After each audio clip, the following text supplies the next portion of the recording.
আসসালামু আলাইকুম। এখন শুনবেন সংবাদ শিরোনাম। দেশজুড়ে বিএনপির প্রচার গণসংযোগ। কাল চট্টগ্রামে জনসভা করতে রওনা হয়েছেন চেয়ারম্যান তারেক রহমান। ঢাকায় ফেসবুক, ইউটিউবের অফিস আনার প্রত্যাশা। উত্তরাঞ্চলের জেলায় জেলায় জামায়াত আমির বললেন, বেকার ভাতা কার্ড নয়, তরুণদের কর্মক্ষম করাই লক্ষ্য। মাঠে ব্যতিব্যস্ত সময় কাটছে এনসিপি সহ অন্য দল বা স্বতন্ত্র প্রার্থীদের। মিথ্যা আশ্বাসে বিভ্রান্ত না হওয়ার আহ্বান নাহিদ ইসলামের। ঢাকার বেশিরভাগ কেন্দ্রই ঝুঁকিপূর্ণ। বিশৃঙ্খলা এড়াতে সিসি ক্যামেরার পাশাপাশি থাকবে পুলিশের বডি অর্ন ক্যামেরা। শঙ্কা তৈরি করছে লুট হওয়া অস্ত্র ও গুজব। মারা গেলেন গুলিবিদ্ধ কেরানীগঞ্জের হযরতপুরের বিএনপির সাধারণ সম্পাদক হাসান মোল্লা। মোসাব্বির হত্যাকাণ্ডের মূল শুটার অস্ত্রসহ গ্রেফতার। আইসিসি চূড়ান্ত সিদ্ধান্ত না জানালেও ক্রিক ইনফো বলছে, বাংলাদেশের বদলে টি-20 বিশ্বকাপ খেলবে স্কটল্যান্ড। সরকার না চাইলে খেলবে না পাকিস্তানও, ঘোষণা পিসিবির। আসসালামু আলাইকুম। এতক্ষণ শুনছিলেন সংবাদ শিরোনাম, এখন শুনবেন বিস্তারিত। তৃতীয় দিনের মতো সারা দেশে চলছে প্রার্থীদের প্রচারণা। সকাল থেকেই মাঠে প্রার্থীরা যাচ্ছেন, ভোটারদের দাঁড়ে দাঁড়ে দিচ্ছেন নানা রকম প্রতিশ্রুতি। বিরামহীন পথসভা, গণসংযোগ, লিফলেট বিতরণ আর উঠান বৈঠক করছেন। পাশাপাশি গণসংযোগে ব্যস্ত স্বতন্ত্র প্রার্থীরাও। নতুন বাংলাদেশ বিনির্মাণে ভোট চাইছেন তারা। দরজায় কড়া নাড়ছে ত্রয়োদশ জাতীয় সংসদ নির্বাচন। জোরে সোরে শুরু হয়েছে প্রচারণা। সময় যত গড়াচ্ছে ততই বাড়ছে প্রতিশ্রুতির পাল্লা। শহর থেকে গ্রামের হাটবাজার, চায়ের আড্ডায় ভোটের সমীকরণ মেলাচ্ছেন ভোটাররা। ঠাকুরগাঁও 1 আসনে নির্বাচনী পথসভায় যোগ দেন মির্জা ফখরুল ইসলাম আলমগীর। বলেন, বিএনপি পরীক্ষিত দল, ক্ষমতা এলে এলাকার আর্থসামাজিক উন্নয়ন ও বেকারত্ব সমস্যা কমাতে কাজ করার অঙ্গীকার করেন বিএনপি মহাসচিব। নিজের শক্তি যদি বজায় রাখতে চান, নিজের অধিকার যদি বজায় রাখতে চান, তাহলে ধানের শীষের পাশে দাঁড়ান। ধানের শীষ আপনাদেরকে সুরক্ষা দেবে, ধানের শীষ আপনাদের পাশে দাঁড়াবে, নিরাপত্তা দেবে ইনশাআল্লাহ। চট্টগ্রাম 11 আসনে নির্বাচনী প্রচারণায় আমির খসরু মাহমুদ চৌধুরী বলেন, স্বৈরাচার বিদায় করে স্বাধীন দেশ গড়ার দল বিএনপি। কোনো বিদেশি শক্তির সহায়তায় ক্ষমতায় যাবেন না তারা। স্বৈরাচারদের বিদায় করে স্বাধীন সার্বভৌম দেশ করার দল হচ্ছে বিএনপি। বহিঃশক্তির যাদের অভ্যাস আছে তাদের মাঝে এই সমস্ত চিন্তা আসতে পারে, বিএনপির তো প্রয়োজন নাই। খুলনায় ভৈরব নদের উপর দ্বিতীয় সেতু নির্মাণ, নদী ভাঙন রোধ ও টেকসই বেড়িবাঁধ নির্মাণ, বন্ধকৃত পাটকল চালু সহ 74 দফা নির্বাচনী ইশতেহার ঘোষণা করেছেন খুলনা 4 আসনে বিএনপি মনোনীত প্রার্থী আজিজুল বারী হেলাল। যে ভৈরব নদী, এই নদীর উপর দ্বিতীয় সেতু নির্মাণ করে খুলনা শহরের সঙ্গে রূপসা, তেরোখাদা ও দিঘলিয়া উপজেলার সরাসরি যোগাযোগ স্থাপন করা হবে। অসমাপ্ত নগরঘাট ও রেলিঘাট সেতু নির্মাণ কাজ সম্পাদন করা হয়ে রূপসা ভৈরব নদীর উপরে প্রথম সেতু নির্মাণ করা হবে। ফেনী 3 আসনে নির্বাচনী প্রচারণা চালিয়েছেন বিএনপির ভাইস চেয়ারম্যান আব্দুল আওয়াল মিন্টু। অপরদিকে ফেনী 2 এর উন্নয়নে বিভিন্ন অঙ্গীকার দেন জামায়াত সমর্থিত প্যানেল প্রার্থী এবি পার্টির চেয়ারম্যান মুজিবুর রহমান মঞ্জু। আমি মনে করি আমাদের দলের যে সমর্থক, আমাদের দলের যেই নেতাকর্মী আছে, কোন দল বাংলাদেশে আমাদেরকে কেন্দ্রে অন্যায়ভাবে কোনো প্রভাব বিস্তার করতে পারবে না। আমরা বিভিন্ন জায়গায় শুনছি নানা ধরনের ভয়ভীতি দেখানোর চেষ্টা করা হচ্ছে। আমার খুব আফসোস লাগে, শেখ হাসিনার চাইতে বড় ভয়ভীতি কি দেখানোর সামর্থ্য আর কারো আছে? ভোলা 1 আসনে গণসংযোগ করেছেন বিএনপি জোটের প্রার্থী বিজেপির চেয়ারম্যান ব্যারিস্টার আন্দালিব রহমান পার্থ।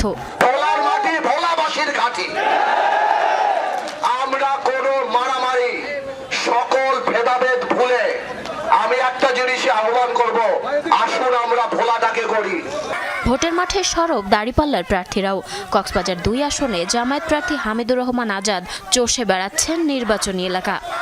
বিপুল পরিমাণ সাড়া জেগেছে এখানে। এই দৃশ্য আমার জানা মতে সারা বাংলাদেশের।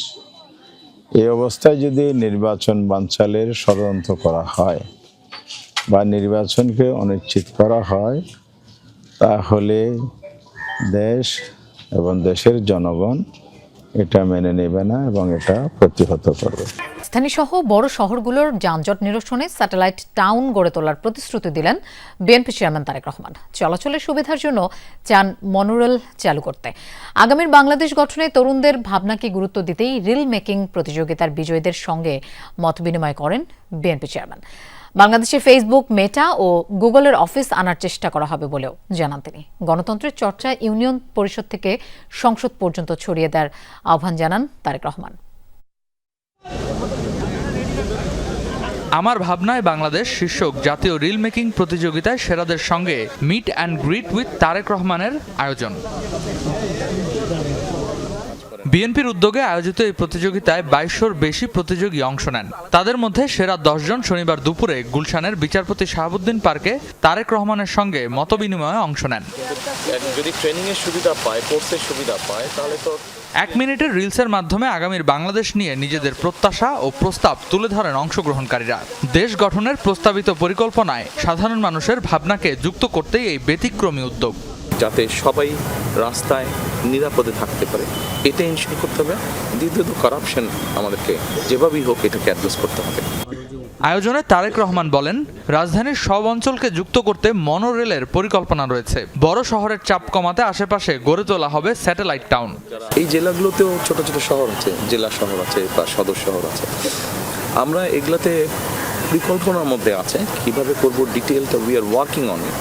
বাট আমাদের চিন্তার মধ্যে আছে যে এখানে আমরা ছোট ছোট স্যাটেলাইট টাউন গড়ে তুলব। বিএনপি সরকার গঠন করলে প্রাথমিক শিক্ষায় বিশেষ গুরুত্ব দেয়া হবে বলেও জানান তিনি। বলেন, শিক্ষাকে আনন্দময় করতে শিক্ষা ব্যবস্থায় নতুন চিন্তা যুক্ত করা হবে। পাশাপাশি প্রবাসী কর্মীদের জন্য প্রশিক্ষণ ও রেমিটেন্স প্রণোদনার পরিকল্পনার কথাও তুলে ধরেন। প্রথম পর্যায়ে কিন্তু শিক্ষক, প্রাইমারি শিক্ষক, উনি কিন্তু একটা বাচ্চাকে দুনিয়া শেখায়, দুনিয়া চেনায়, জানায়।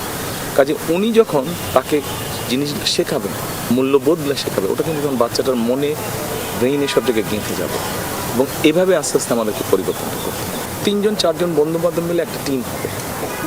তারা হয় একটা গরু বা একটা ছাগল বা একটা হাঁস, একটা মুরগি, একটা বিড়াল, একটা কুকুর, যেটাই হোক, একটা পাখি, এটাকে তারা পালবে এবং তারা ওটার উপরে তারা তাদের কি অভিজ্ঞতা হলো, কিভাবে পাললো, কিভাবে টেক কেয়ার করলো, এটার একটা এক্সাম হবে।